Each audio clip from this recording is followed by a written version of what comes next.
سامعین ناظرین السلام علیکم۔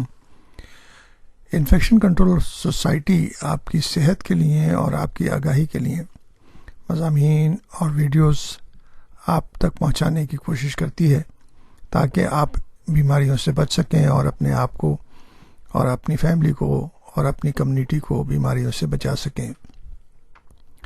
انفیکٹو وائرسز جو کہ خطرناک قسم کے وائرسز اب تک دریافت ہو چکے ہیں اور جن کی بیماریاں کچھ دنیا کے علاقوں میں بڑی تباہی مچا چکی ہیں، ان کے بارے میں ہم ایک ایک کر کے آپ کو بتا رہے ہیں۔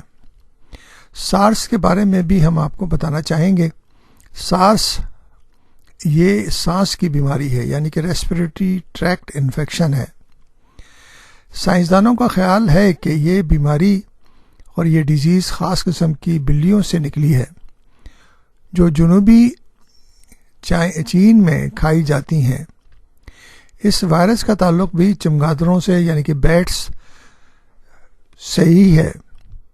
سارس کی ایک بڑی وبا 2004 اور 2002 میں پھیلی تھی۔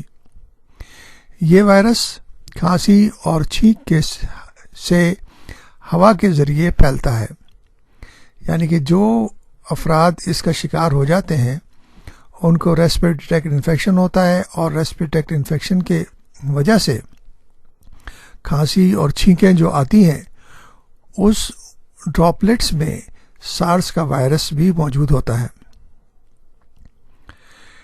جو کہ دوسرے لوگوں کو بھی متاثر کر سکتا ہے۔ تو اس لیے ضروری ہے کہ اگر اس قسم کے فلو لائک سمٹمز موجود ہوں تو بہتر یہ ہے کہ اپنے آپ کو محدود رکھیں اور اپنے فیملی کو ان انفیکشن سے بچائیں تاکہ یہ مسائل آپ کے لیے اور آپ کی فیملی کے لیے یا کمیونٹی کے لیے خطرناک ثابت نہ ہوں۔